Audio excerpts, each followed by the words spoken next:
Hi, I'm with Erin O'Shaughnessy, who practices in Felton, and she's a marriage and family therapist with 30 years of experience with trauma and post-traumatic stress syndrome. And today we're going to talk about dissociative disorder. And I wanted to ask Erin, can you give us a simple way of understanding dissociative personality? Well, I think the cliche that most people recognize is that the right hand doesn't know what the left hand is doing. So dissociative disorder really has to do with a split between several parts of the self. And the most extreme example, lots of people have seen the old films, Sybil or The Three Faces of Eve, which used to be called multiple personality disorder, where there's a person who has these different parts of themselves that don't even know that the others exist, and they find hats they bought in the closet, or, they're very different people, but they're in the same body.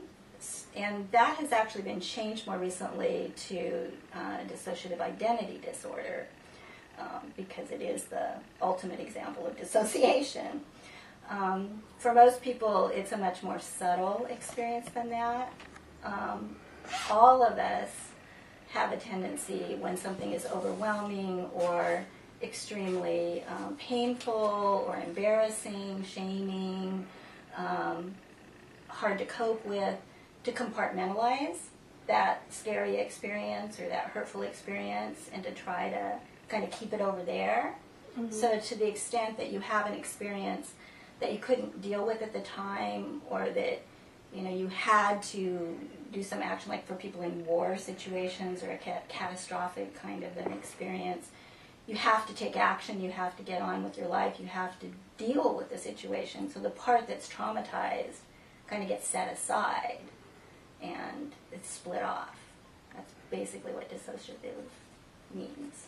So just for a general audience, can we talk a little bit about what this means, like in terms of the lay person's mental health? Dissociation is a basic defense mechanism. So for the average person, if you have a very judgmental parent who's always telling you what's wrong with you, then there might be certain parts of you that you want to make the not me.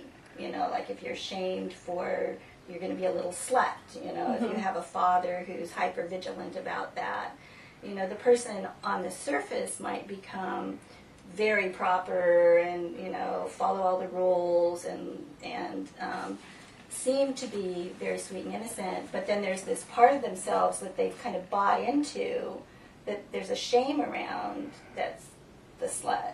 Mm-hmm.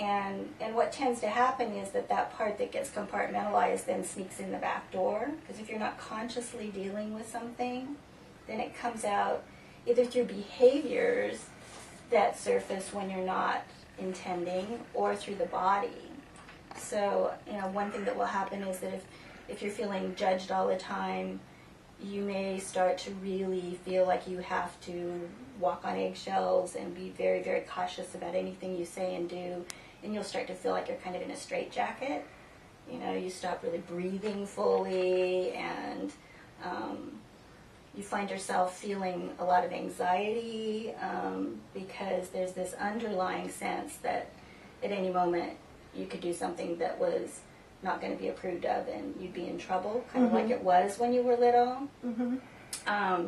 So there's a lot of anxiety that comes up with that if you're really guarding against having someone be upset with you, and there's also a lot of often tiredness or exhaustion, because it takes a lot of energy to kind of have a brick wall up against some part of yourself. Mm-hmm.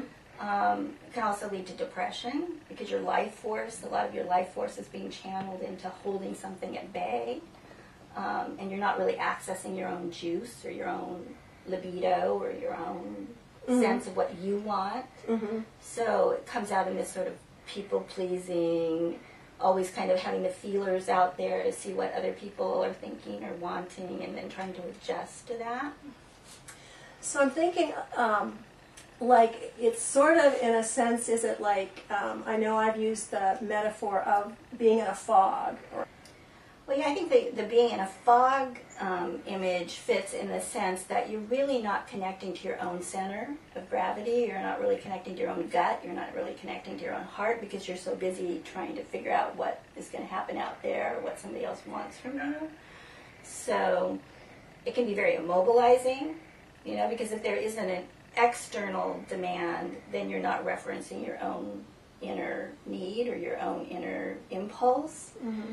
And you're kind of if nobody else is telling you what to do, then you're in a fog about what you really want to do, because there hasn't been any reinforcement for looking at that or experiencing that. Does that answer the question you're asking?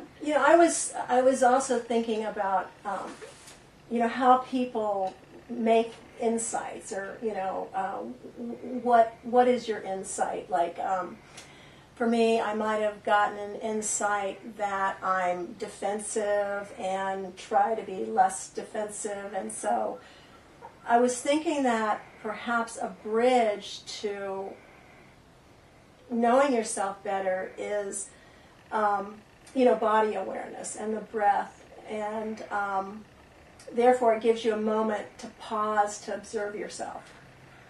Well, definitely the breath is a bridge between the conscious and the unconscious, between the autonomic nervous system and the intentional way that we can make choices about what's going on for us. So you can actually slow your heart rate, you can bring your blood pressure down. There's lots of things that you can do with your breath that actually changes your physiology, but it also changes your state of mind or your state of consciousness.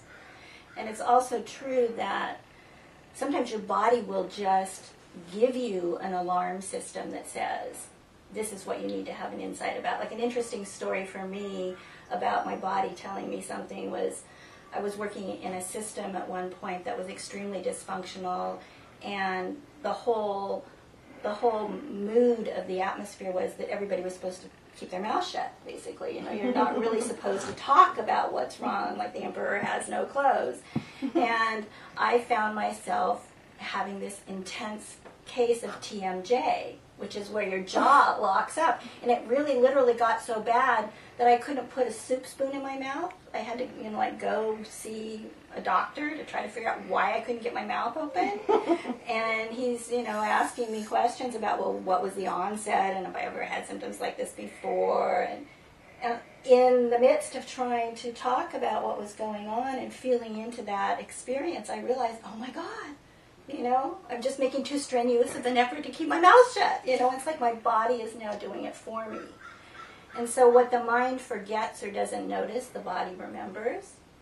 And you can have that happen if you're going to have a massage. You're feeling really stressed out and tense, and you need to have some way to relax, and somebody starts working on your muscles, and we hold things. The body actually has its own way of remembering and holding trauma that's very separate from the memory that we normally think of, where you have a picture and a story. So you can also have experiences like sometimes you'll see in movies where someone has amnesia, and they don't remember who they are. They don't remember like big chunks of their past, but they'll go past smoke and suddenly they'll go into a panic attack, and then somehow they'll have a memory that their whole family burned down when they were little in a house that caught on fire. So your body remembers the trauma that went with the smoke, but you don't always remember the story. And in fact, physiologically, like if you're in a car accident and somebody sideswipes you and you're unconscious and you wake up in the hospital, literally the part of your brain that's kind of like a tape recorder that remembers what's going on won't remember what happened for the 15 minutes before the impact. It's kind of like the computer, you save every so often. Mm-hmm. And so, but the next time you hear squealing of wheels, mm-hmm. your body will go, ah, because your body remembers the impact.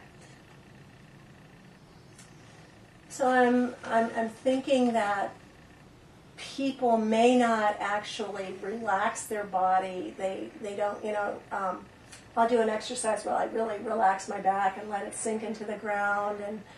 And if you don't relax your body, if you're really not good at letting go your body, I'm thinking of behaviors you'll get into or situations where you may be doing things by rote. I mean, you're behaving by rote, like whether it's like getting mad when you're angry and shouting at somebody, or you'll have just the default response. Yeah, so you have the default, and so what I want to say is, for those people, what's going to make them think, I want to go to therapy and find out how I can manage X better? What's an example that somebody, that's common, that somebody just comes to terms with in some time in their life, where they just get this thing where I want to,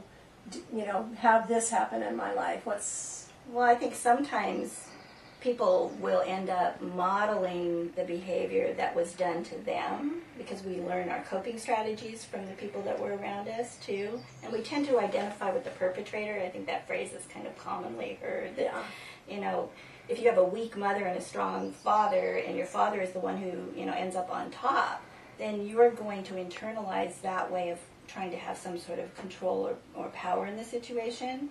But then that might actually end up making you be overly aggressive or overly controlling or overly defensive in your relationships. And that could get in the way of having a partnership in a romantic sense, or it could get in the way of having a good relationship with your boss. So if people keep getting, feedback that, the way that they're responding isn't working, it's actually not getting them promotions, or it's not getting them a proposal, or whatever that might is that they think they want, then eventually they might think, well, maybe I could respond a different way. And people tend to feel like that's just who I am. Because again, part of the problem is that our identity is formed by the people around us who mirror back to us who we are by their reactions to us. But their reactions to us might not have anything to do with who we really are. They might have to do with the eyes that those people are seeing through, or their own projections or prior experience. So what you're talking about of relaxing, it keeps you, it begins to stop the frozen place of sort of being in red alert. If somebody's in like trauma or survival mode or hypervigilant mode all the time, they're much more likely to have a knee-jerk reaction, what we call sort of the knee-jerk reaction. Or they're much more likely to have the default response. But if somebody can kind of drop down and begin to get out of their head and out of their reflexes and get into their heart, sort of their hara, their will, their gut down here, drop down into that area, then they can begin to get a sense of what they're really feeling and needing in the moment, and to begin to feel like they have some more choice. In other cultures, they actually say that our will or our intention is down here. So you can't really make a proactive choice to respond until you're kind of out of your head or out of your reflexes. Is that making any sense? So people who are in traumatized mode, or who are in that sort of default reaction mode, aren't really making choices from the inside. They're more reacting to what's going on the outside, and they're using really non-helpful ways that they've learned, to do that. But if they keep getting a response they don't like enough, sometimes they will stop and say, well, how could I have a different impact on this situation? How could I, instead of being at an effect of the situation, how could I make the situation at an effect of me that I want?